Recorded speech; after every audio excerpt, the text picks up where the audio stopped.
West Nile TV. Miyuder Ingomwa.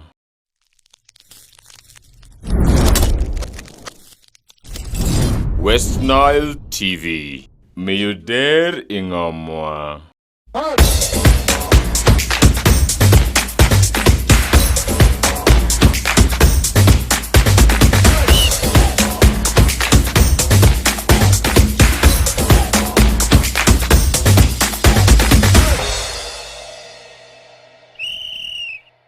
Good afternoon, viewer watching West Nile TV. This is the whistle time, and of course, full of impact. Now, West Nile is being awarded one. We are just from the Obemo Cup that has just ended last week, probably on a Saturday. Now, this is another week where, of course, West Nile is also gifted with what is called a big derby. Now, in the UPL, you will be seeing Arua Hill Sports Club welcoming Onduparaka Football Club. That game comes tomorrow. It's one of the biggest games that is going to be, of course, taking a lot of emphasis. Now, fans and other things are all getting ready. If you look at all over the social media, you'll see that people making different statements about this derby. What is a derby? That's one big thing. My name is Owen, and of course, I will be also joined in by today. We have a guest analyst, as usual, and that is Joe Gaddafi. Remember when we started, he has kept pushing, but Manchester United suffered in the hands of Liverpool Football Club 5-0, and one of the biggest statements that he would want to make upon this. Joe is in the studios, and of course I have also Oscar, the Brazilian. But of course, most welcome. Oscar, it's been a tight weekend that saw it happen, and I want to say welcome back to the home of sports, the whistle time. Well, thank you so much. It was a splendid weekend. I want to pick something from the ladies' side. I think that shooter was the player of the tournament. Penny. Yes. I'd taken a very long time to see is a very talented shooter who stands from any angle and just scores. And she's young. She's very young, and I wish the president of Uganda Netball Federation was around. But you were there. Otherwise, you otherwise from her perspective, it could have been a very, very wonderful thing to watch her. Not for us tonight. I know we have the clips, but all the same, it was a good one. The ladies, the Queens, I must say, congratulations. Upon winning. Congratulations. Though my point of contention was Jonathan should have been the MVP, not the other goalkeeper that Odon Karagai who won. That was one of the things I didn't like about the awards. We're coming to talk about the Obemo Cup. That is, of course, going on. But before that, I want to usher in Joe. You were following all live on the TV, and of course, we kept interacting right here and there about the same in there. How did you see the arrangement of the Obemo Cup? Most welcome. Thank you very much. I'm glad to be back here after some time. Yeah. The Obemo Cup, of course, we're following. Thanks to West Nile TV for airing the games live on TV. The games also online. A bigger section of Ugandans able to watch the game on StarTimes and also free-to-air decoders. Online, it was streaming. I thought it was a good one, especially for that region.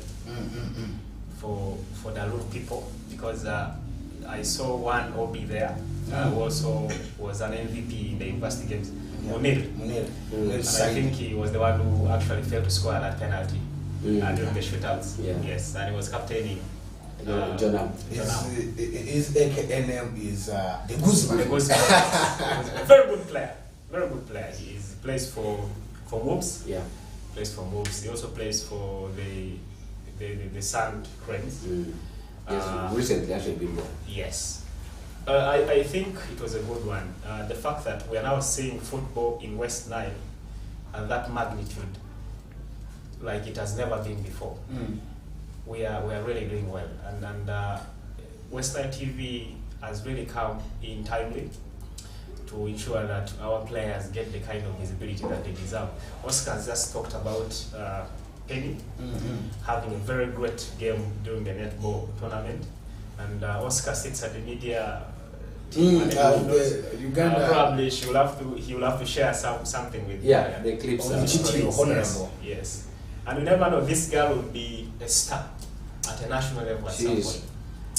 Yes, I think we did talk about this very game, and before the Obemo Cup, we did a lot of analysis in depth, and one of them was looking at the young talent. Yes, ending early pregnancy and child marriage. Early pregnancy and of course ending child marriage. But that's the theme for this. And if you look at the set of girls who were there, you would see that yes, really, like look at the municipal queens. The girl who was scoring is still a student, and I did see one thing that came through in there is that anytime she would be on scholarship with any school, because I saw there are two teachers trying to conflict where give us your details, and that's one thing that came in there. But of course, let's look at the age group that came into there. Did it signal or did it match with the theme of the league that was, the tournament that went on? Yeah, it matched, especially when you looked at the maybe municipal queens. Those were just the junior team, by the way. The senior team, most of them didn't play. They were in that attendance, but they didn't play. And that was a positive for me, because ahead of that, I tried to speak to them to ask, why are you taking the young guys? They said, just watch them.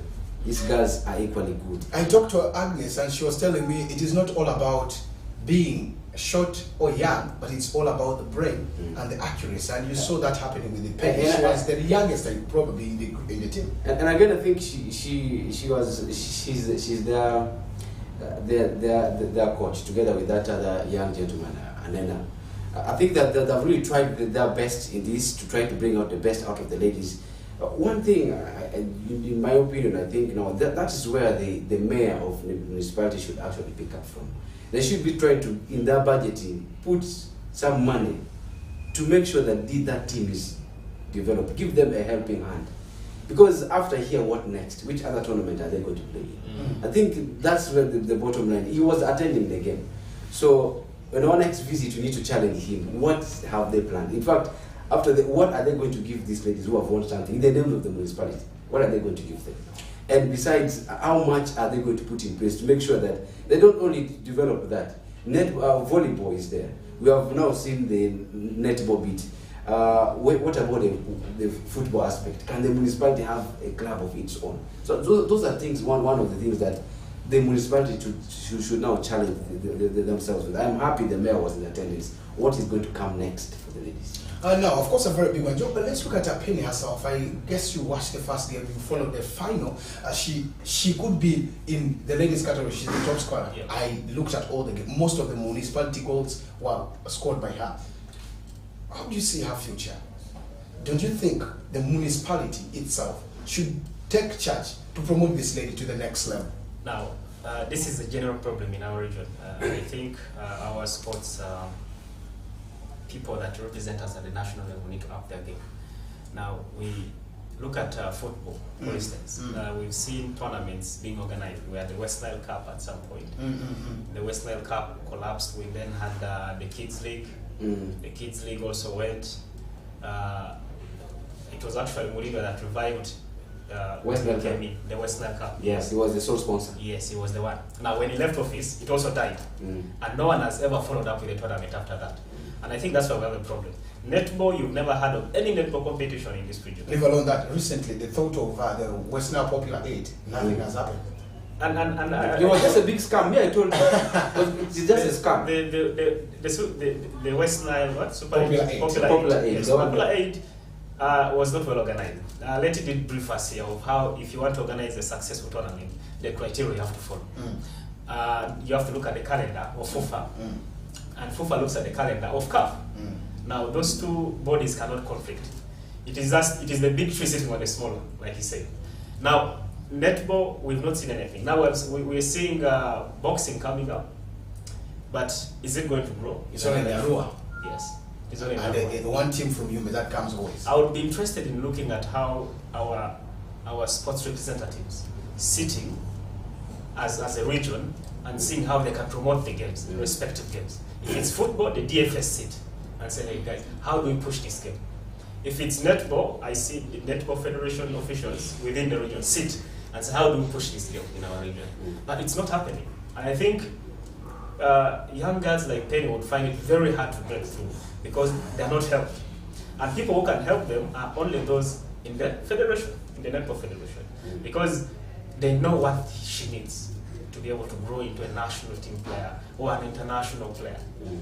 So, but I think the region has a lot of talent. We have immense talent in our region. Only that we need to up our game. We need to make sure that we do the right things, and we're going to see these guys at another level. The task is now on Agnes because she's the coach of this very. She's not only the coach. She's also a representative at the national level. Exactly, so that's what I'm saying. That is now the task comes out. But again, my negatives for this region. One is what he talked about. I think it's high time we started forming sports council, not just football, but the sports council, from district and then at the region.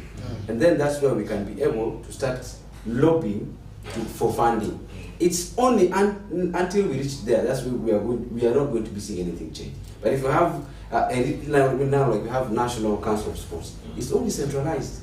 But if we have the regional bit, and at every region, in West Nile we have, maybe who's supposed to take that charge? It's supposed to be the because if the council up there they are supposed to has not given that chance. They are supposed to decentralize. Now it goes down to the representatives at the local level. Yes. Here, the organization starts from they need to push. Yes, you have to organize yourselves and make sure that you all reason in the same way as a region. Let's say all the DFAs in West Nile have the same kind of reasoning that we need to have this. When they push it to FUFA, it's easier for FUFA to endorse it.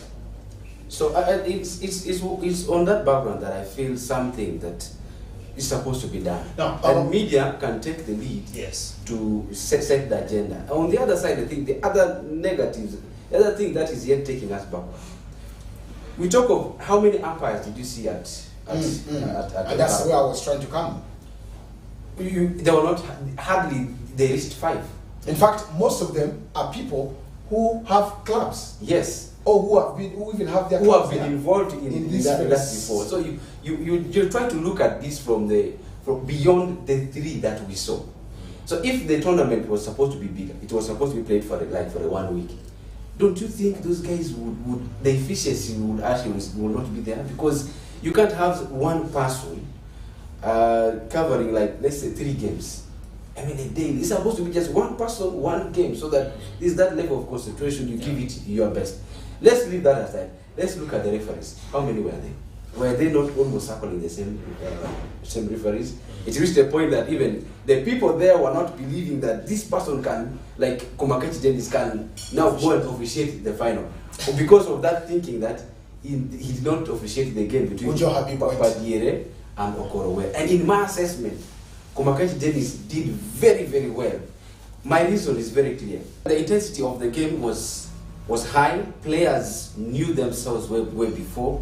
So you can only imagine just like what we might see when Arua Hill will be playing against Onupara. Players know themselves very well.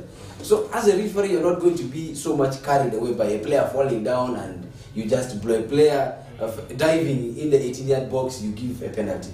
I can just promise you, if there was something that looked to have been a fall in the 18-yard box, if he had only given that penalty, you can buy the fans will come over, just like how they jumped in the finals. I am happy that he saw that and he pushed it and it was decided on a penalty. To me, it was fair. Let us be kind to the referees. He did his best. Leaving that there now, let's look at what this means. 4 teams only participated. Select sites. And select sites. The games were played under the time when some games in Uganda are going. That means the Obimo Cup did not rely so much or did not get much with the federation. But of course, Uganda Premier League games were played. And you look at that. FUFA we said these games are, of course, put or gazetted when there are no FUFA games in there. Was that the right thing, or why did that happen like that? And yet other leagues have been stopped because FUFA, the federation, have games to be played. Well, to your own view. Yes, my own view. I think the tournament was the select side, and select side, but which have players who are licensed in the federation with the federation. Then that is where the issue for me comes in. If at all they are players, because I'm looking at people like me. They play at that level, and definitely their names are written somewhere at the nationals. But on the positive side, I think it was good for the region. It was good for the region. Unlike those nitty-gritties of this player being licensed, and it goes down to the federation again. Anyway, we will be having Ariga Rasul coming here. We shall be discussing more. Why did they allow that? And the Obimo Cup is not a small event. Exactly. So we'll be wanting to know what exactly that happens. And of course, we take a break. We'll be right back to give you more of the in-depth analysis of the derby. What is a derby? Maybe Joe has a different idea. What is a derby? Maybe Oscar has a different idea. But of course, it looks like a very big one. Could we be seeing now more derbies coming in there, because very many clubs still setting up? Let's keep it a West Nile TV, and the Whistle Time continues. We take a break. We'll be right back.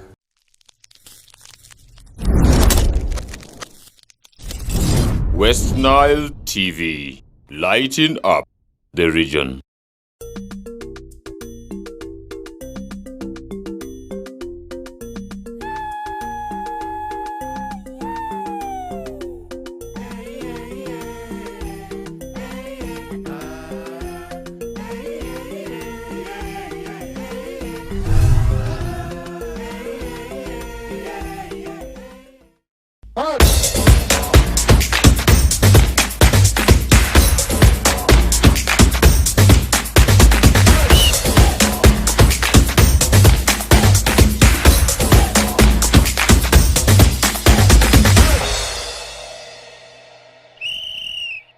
Another interesting derby comes back again in West Nile. We saw Arua Hill Sports Club, not Arua Hill, we saw the current Arua Hill Dams, when it was called the Zizna Man. They had the derby with the Black Angels the other season and last season. Now, this season is Onduparaka and Arua Hill who have gone through. And then we did see also Onduparaka by the Black Angels derby that was there. But this time around, it is two clubs in the same district, in the same city. Arua Hill and Onduparaka Football Club, all right in Arua. And that's where people will be wanting. Now, fans already have a lot of expectation ahead of this derby.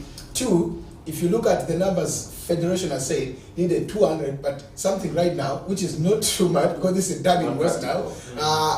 You look at, first of all, the Obimo Cup itself, it had even more than the 200 expected. But the saying was, come with your vaccination card. And so I don't know whether that was true, but this time around, it is a very big game monitored by the Federation. That is going to be happening. Are we expecting the 200 fans? Is another thing that is coming there. Let's look at this.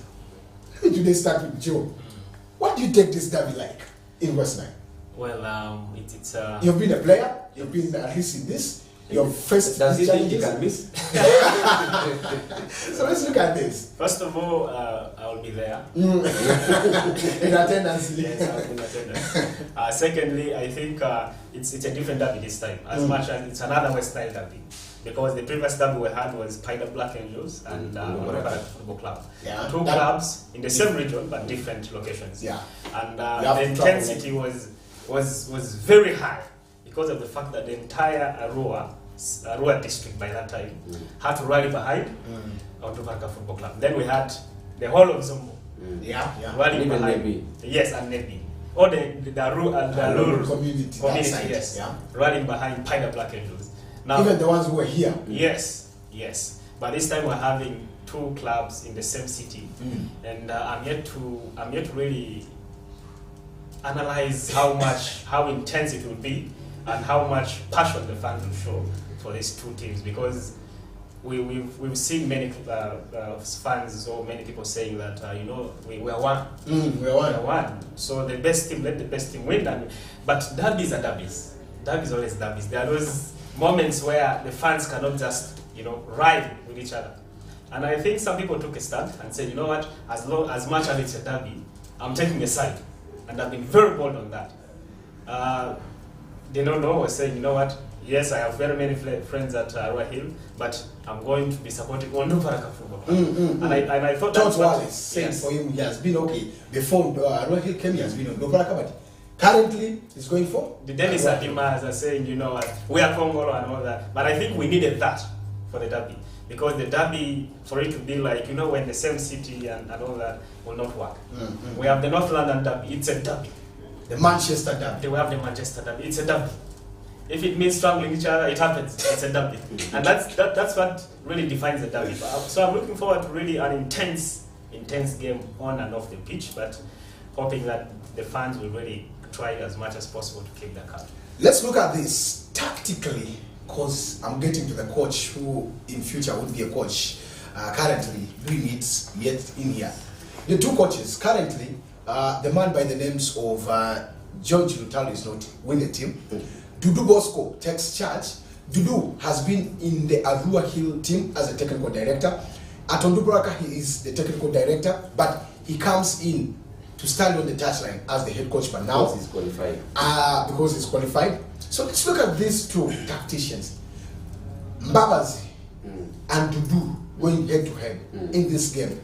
Let's look at the previous games that have been played. They had a very good game against Express, won the game 2-0. They didn't play the Sports Club Villa game because of the Sports Club FUFA affairs that has happened, but they will play it. That means they have got enough time to rest. Onduparaka Onduparaka Football Club had a game against Saltillo Bright Stars. That game, Onduparaka won it narrowly. That header that just went in there in the set piece, of course, that is it. So, looking at these two, Onduparaka and Arua Hill, look at their signings for the season and give me tactically, where do you see this goal? Are you asking me who is better off? Obvious, off pitch, because between the two tacticians. leave alone the paper. Paper always looks good. Okay, Now let's Manchester start United- off pitch. Let's start Off pitch. off pitch, in pitch, Babazi and over is- everything. with respect to the fans of Onduparaka and with respect to Dudu as a person, in my assessment and my objectivity to analyze, Mbabazi stands ahead of Dudu. I have followed Dudu, I have followed Mbabazi stands ahead. That's off pitch. We don't know what's going to happen on the pitch depending on how they have prepared to approach the game. Okay. I watched the game against UPDF. UPDF initially, if they were organized, they should have won the game against With very many goals. yes, against Arua Hill. Uh, What I don't understand about Dudu is trying to implement a 4-3-3 at Onduparaka when he doesn't have the quality of the players. That is one thing I don't understand about him. Because honestly, you would not play a 4-3-3 when you the players you have, the likes of yes, you have Adrico Gaspar. Gaspar, you have He's a Okocha. hard-working player, but you ask yourself, does he really fit in that formation of 4-3-3. playing a 4-3-3? You have Okocha. Okocha is a hit and run type of a player. Does Okocha fit in a 4-3-3 system? If you only understand how a 4-3-3 should actually operate, you have a player like Agao. Agao would fit in a 4-3-3, but a role that Agao is being played in doesn't suit him. Agao is not a box-to-box. Because a box-to-box, you literally see a player you can fit there. One, Gaddafi Gatini, box-to-box. He understands what it means. Choka Julius, box-to-box, knows what is supposed to be done. Now, you have players like Okelo. Remember in that game he played a makeshift. You had to remove what's the name of this player? The one they removed. There was Alan Busogos. Then you play a centre back. Isaac. You bring a centre back to play as a makeshift deep line playmaker, and you remove Adrico Gaspar because you think you want to have more bodies in attack. But disappointingly, you bring in Yakin. What are you trying to tell us? What are you trying to implement in the game? He was trying to get the crosses, maybe. Which crosses? Delivery. How many did he put? How many runs did he even make in the final third? Last time they scored a goal, the 1-1 draw, it was that cross came from Adrico Yes. for the goal.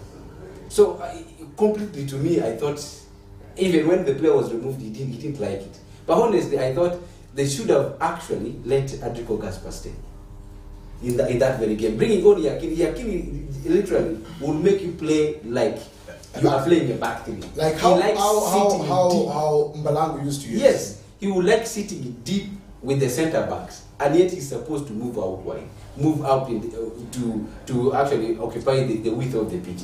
That's what I didn't see. Now coming to Arua Hill, Mbabazi is not the most talented of all coaches you would come across, but Mbabazi is a strategist. Mbabazi knows how to strategize to win a game. That is where I give him the plus. Look at you saw the game against Express. It is not easy to go and score 2 goals at Wankuluku against Express. That's a ground that you're always going to be bullied on, and he managed to pull that. he has always strategized to win big games. You remember the 4-3 win that Onduparaka had under him when they beat Villa 4-3 at Green Light. Those two, that was where everyone got to know the strength of Muhammad Shaban by then. And all the players, how he assembled the team against Mike Mutebi at Green Light. When they won, they beat KCCA that nobody thought KCCA would be beaten. How he beat Vipers. So when it comes to strategy, I'll give it to Mbabazi to win the game. At least your statement shows how this would be. It would not be an easy game for Onduparaka. That's what you could be saying. But let's look at now. Let me start from the front. Front is where we get the goals. You have Muhammad Shaban for Onduparaka. You have Gabriel Matata for Onduparaka, and you have Agao, who is right there. Those are the three I could be talking about. No, Agao will play in the mid because there's Okello. From the middle. Okello. Mostly, yeah, there's Okello, but then sometimes he plays Atamba, who has not, of course, got his license. That was his criteria in the friendly. The player from the right now, United States of America. From Barara City. Yeah. But of course, now let's look at these two this forward. Those are the strike forces. Those are the strike forces for Onduparaka. You could be talking about right now. Then look at Arua Hills Leku. Look at the man by the names of is Leku. He always fancies playing the man Seru, and then Senkatuka, who has also been not Senkatuka. This player, I'm forgetting his name a little bit. This who plays the left. Maduka. Leave Maduka alone. There's this Sechitoko. No, I'm forgetting his name a little bit. I'll recall his name and get those are the front three. For Arua Hills Sports Club, you saw a Seru score. He's, I say tall. Yeah. He has that goal. You saw Alfred Leko, terrifying express, and that is one big thing in there. Now we are looking at how these teams are going to be balanced. Looking at the forward, Dudu Bosco did say if you have a Gao, you have Shaban, and you have Gabriel Matata, is the best in the region. According to him, yes. Is the best in Uganda. One of the best, okay. But anytime they will score you. But also, Arua Hill has those players I've just mentioned. You also look at them, their quality looks good. Yeah. And at a given time, they will score for you. Let's look at, because most of these players get goals from the midfield. Do balance the Arua Hill midfield and the midfield of Onduparaka? Does Onduparaka have those midfielders who will supply these strikers to score those goals? Then does Arua Hill also have the midfielders who will supply these strikers to score the goals? Look at Arua Hill, you have the likes of the man, David Hebwe.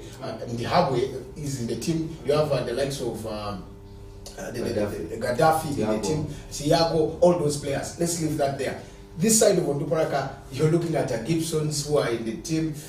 We saw the other time they brought in Alan Sobozi, and then these are the players. You sometimes shift in Isaac Okello to measure up. So as a makeshift. These two. Let's look at that, Joe. Now, we did watch the UPDF game, Onduparaka game, and I thought being the first game of the season, there were going to be errors, and there were going to be some players that would not fit in the team. And if you realize critically, Dudu was in touchline that day, saw that things were not going on well. He made some substitutions that made a difference that day. As much as towards the end of the game, the team was lacking. We watched Arua Hill against Express. They surely went there for purpose. You could see that this is a team that has a strategy, and it goes down to the coach, like Oscar has mentioned. Now, as someone who has played in the midfield before, that is where games are won from. The moment you have a midfield that can initiate games forward, that can block movement of the opponents, then you're going to win that game. You're going to have a good game. Now, look at the two sides. I think the transfer window was very, very good for Arua Hill Football Club. They brought in quality, experience, guys who have been there before. We talk about Alini, commonly known as Terminator, Gaddafi Wahab. These are guys who can move the midfield on their own. Gaddafi is... And Gardino. Yes, Gardino is also in that team. That is a lot of experience. You look at the Onduparaka side that has guys, yes, they've been there. Gardino. Gibson has been there for a while. He has not had experience outside of Onduparaka Football Club. Busobozi was brought in, yes. He needs to settle in the game. 2 games played so far. But I think comparing these two teams, I would really give an edge to Arua Hill in all the departments, because they have quality in all the departments. Toha Rashid is back. It's yet to be seen whether he will be started for that game. He's available. Yes, according to the PRO. Yeah, you watched Man U against Liverpool. The defense of Liverpool alone, the giantness in the central defenders, and that's what we'll be seeing at Arua Hill on Tuesday. If at all Toha, and I think he also used Muhammad at some point. Yeah. If the two are used, Muhammad Rashid. yes, you can see the kind of central defense we'll be having. So I think Arua Hill has an edge in all the departments of Onduparaka Football Club. A lot would be talked about this derby, but time is not biased, ally, and this is where I would love really us to go off this scene of Arua Hill and Onduparaka derby. It's one of the biggest in there. Last. We need to know that right now the two teams are doing well.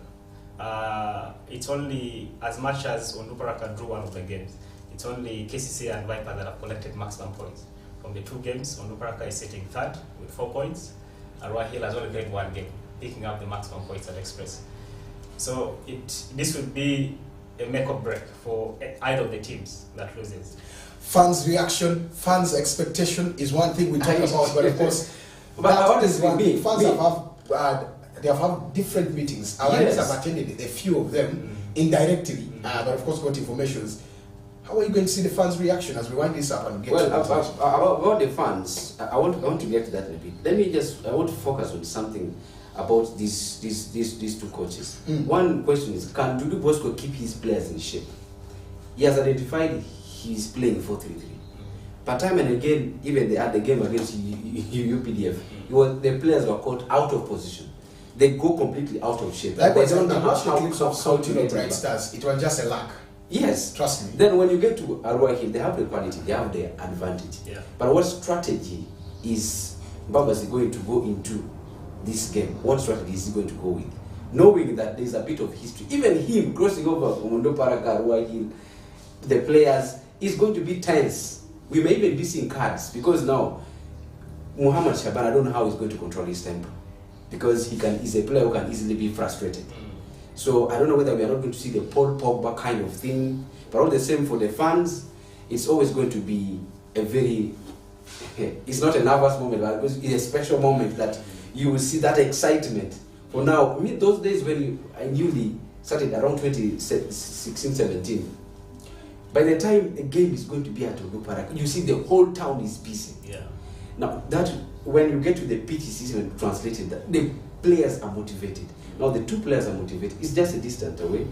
So, the fans might decide, according to how they're going to cheer, might also give another edge to this team that is actually going to win the game. Let's wait and see. Teams, of course, Arua Hill Sports Club has just done a transfer of Onduparaka to Arua Hill. And Onduparaka has also done the same. A few of the names also from Arua Hill. Rejects. They should now, take it in good from faith. the coaches, from the technical team to the players, from the players to the technical team, it's the same. A copycat of Onduparaka to Arua Hill and a copycat of Arua Hill to Onduparaka. It's one big thing that we're going to be seeing right there. Let's take a break. We'll be right back to give you more of the in-depth analysis. Liverpool had a very good game against Manchester United, and of course, key players to talk about Naby Keita, Konate coming in there, and of course, Sadio Mane left out. What does that mean? Because Klopp came with a very different tactics, and that will be one of the big things Oscar would love to talk about. I know, but Barcelona also suffered in the hands of Real Madrid, and a very good one for that man, Carlo Ancelotti. Now, let's take a break. We'll be right back.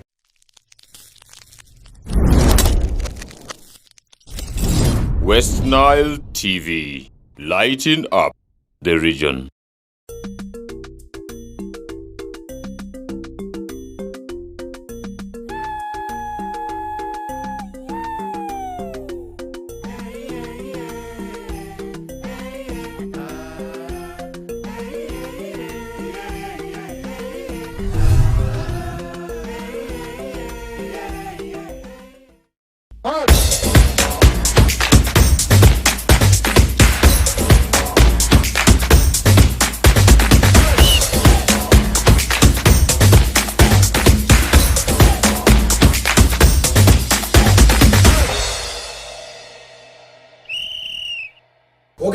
It was a very big weekend and a Super Sunday where you saw, of course, a couple of games in there. The El Clasico was one of the biggest, and then, of course, you did also see probably the rivalry, not a derby, but the rivalry. Manchester United and Liverpool also happened in there. But let's start with the big game that was at England, and where fans even started going away from the beach because it wasn't the way they expected. I don't know how many fans in Uganda also did, but very many say maybe we shall get, maybe the GOAT will score. Someone said the other time the GOAT was slaughtered by Leicester City. So all this came through India. But of course, one of the biggest games was Manchester United against Liverpool, and Liverpool came to Old Trafford. And if you look at that, 1999, if you look at the history, it is Man U's biggest loss at Old Trafford ever since looking at all those other games. The other ones have been at least in their history, by the way. It's the first time United camp was trailing 4-0 at halftime. Exactly. A lot of records were set yesterday. So all has happened, and then Mohamed Salah came with a hat-trick for that game. Now, let's start with this very, very game. Before I go to the tactics or the tactical analysis, that's where Oscar loves. Even Joe. Joe loves, but there's some angle I want to see from him. One big thing is Manchester United's problem Ole Gunnar Solskjaer? Is it the players, or it's the board, or it's the fans? No, I don't know why you're fans bringing the fans did their best. Fans They were went- the best fans yesterday. I know why I'm asking that. If you look at yesterday's game, you looked at the stands, you would see that 90% were Man U fans. Stratford was full to the capacity. Liverpool fans were almost just in one angle. Yeah. If you could see the camera, it pointed at one angle. Even down here, it was Man U fans. So the whole stadium was almost full of. Thank you. The United fans that did their part. They did their part. Okay. Even when Man U was losing, some of them remained behind and were still appreciating. Those are die-hard fans. I don't know if it was in disguise or they meant it. But looking at the game, I've always had my issues with Ole. I don't know why he's still being maintained at United. Just like Phil Jones. Before saying the It's, in the recent games, it's been the last Premier League game. United lost 4-2 to Leicester. Leicester, yes. They got rescued them Cristiano. against Atalanta in the last game they had, scoring that goal in the extra time. Now, another Premier League game, Ole loses it. West Ham right now sits fourth on the table, and who expected that? The guy who was doing the magic for them, Lingard, left the team, came back to United, and he's sitting on the bench. I'm sure he's regretting as to why he actually left West Ham. And he will leave on January. If the season ended right now, West Ham would be in the Champions League, and United would be in the Europa League. Now, but I think Ole got it very wrong yesterday. Liverpool were not at their best as the game started, and I thought United could have capitalized on that. Unfortunately, they did not. They allowed Liverpool to look at their weakness and then settle. Liverpool didn't start that game at as we expected. They were a bit not really into the game. Yeah. You could see that them losing the ball a lot. The same thing with United. Fred was doing the same thing, losing the ball as always. But I think in the long run, United's problem has always been in the midfield. They have not had that complete number 6. And about the defense, you saw Maguire, Lindelof, Luke Shaw. How would they function I've with that? always said this, that games are won from the midfield. Yeah. if you have a midfield that can stop those balls from moving to the defense. Because the defense can easily be taken anytime. What's the problem? What's the midfield problem? Because Man U don't have the right players, or the problem was that Ole United has some of the best players in Europe right now. And you would on want paper they to look be- good, Not on paper, On they're paper, equally even on the good. pitch, they are very good. but they're Those not are good performing. players. That's why I'm These are saying on players paper, okay. who have actually done very well in there. Sancho came in, we've seen Ronaldo coming in, he has won everything. Varane came in, Harry Maguire was doing well at Leicester, he won the EPL with Leicester before coming in. Luke Shaw is a winner. I mean, these guys have done their Paul thing. Pogba Now, went to France. I think the problem goes down to the coach. Someone was mentioning that maybe he gets a lot of advice from different people, and he doesn't know what to really do. But I've always looked at Solskjaer not as a coach meant for a big club like United.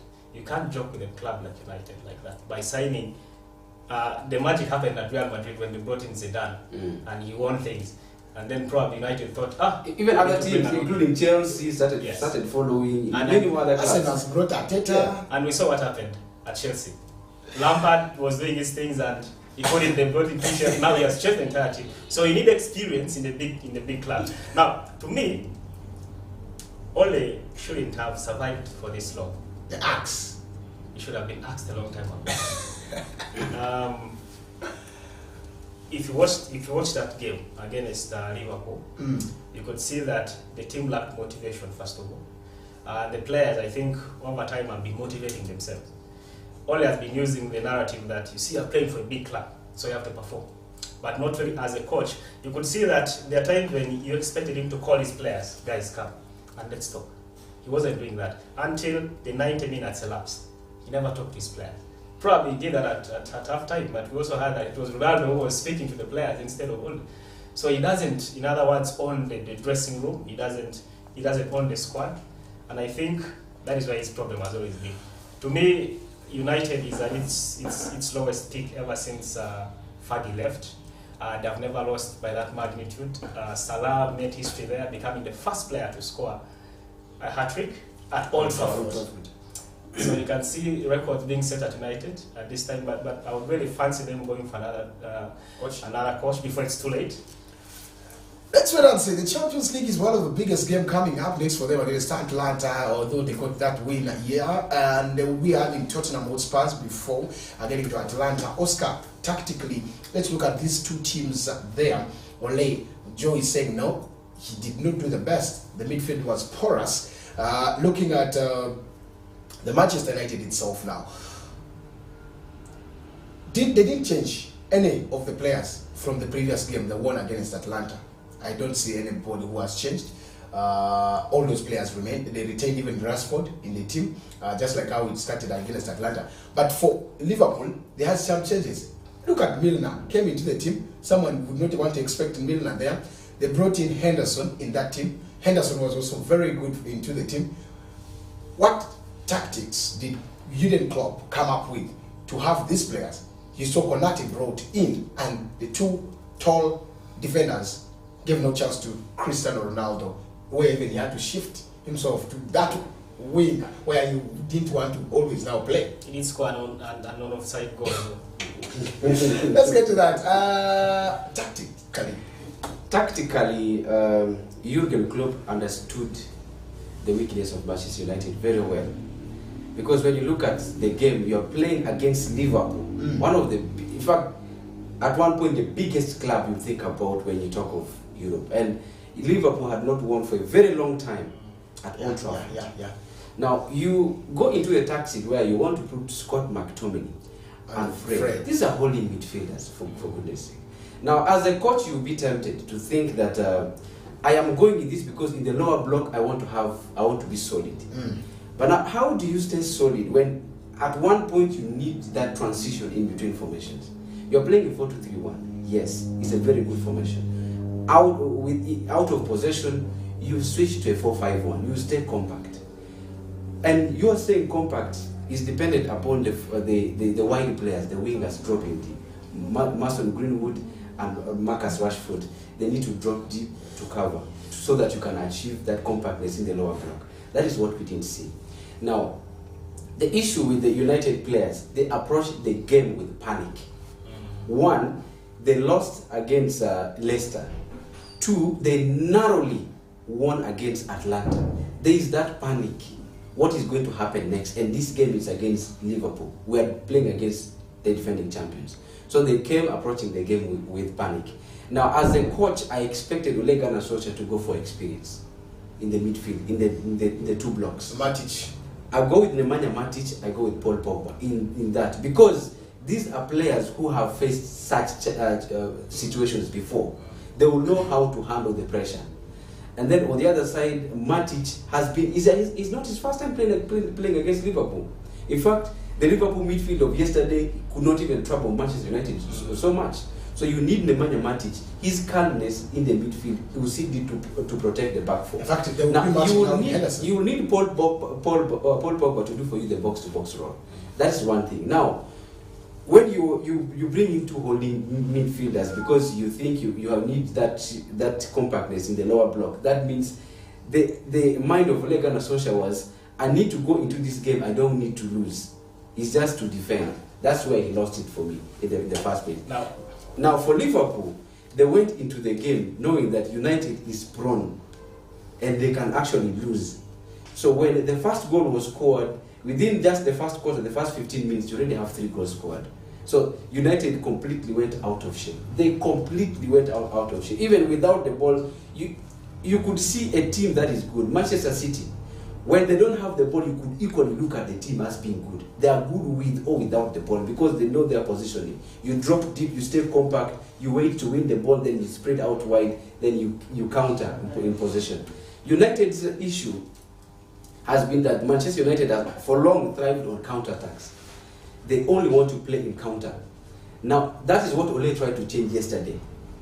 The team was not functioning when it gets to counter. Why? Because there is no link between the midfield to the players in attack. That's what in tactics we call transition in between formations. When you are now transiting in attack, there has to be that player, that password, that should connect to Bruno Fernandes. It was useless yesterday because that player was not there to connect. That which I thought would be Paul Pogba to connect. Then Marcus Rashford and Greenwood, who are not dropping deep to support this player, Mourinho, who always say he's fat. Luke Shaw, and then this other Congolese of ours. One Bissaka. So I think that is where the issue was for me. It disorganized everybody. The team was just. I thought I thought Liverpool had a good strategy because if you looked when they were attacking, they had one sitting midfielder in Henderson. Now the Senegalese Naby Keita and Milner were playing in front of him, and that's how they piled the pressure on United and they pushed United backwards.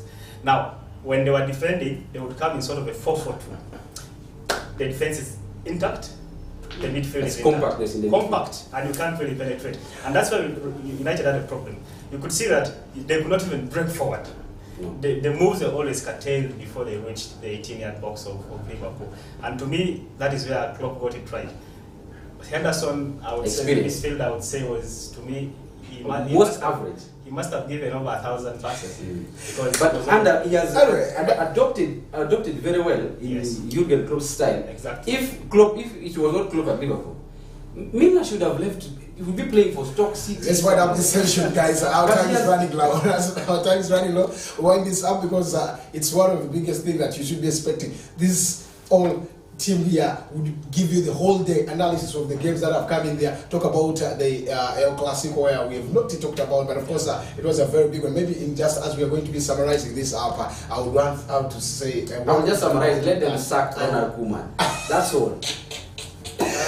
Over the weekend, we had a couple of games. Derbies, rivalry games also. We had Inter against Juve. Inter scored first.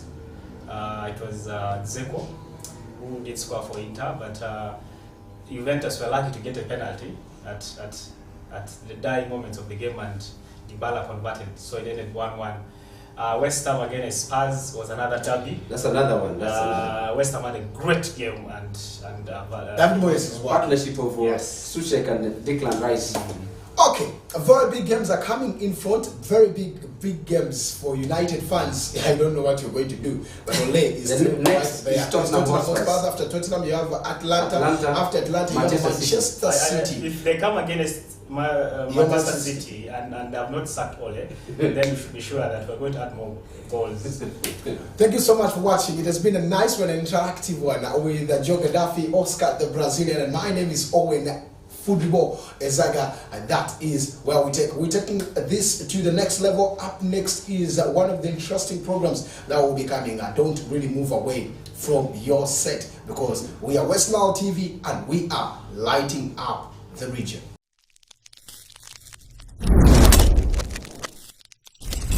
West Nile TV, lighting up the region.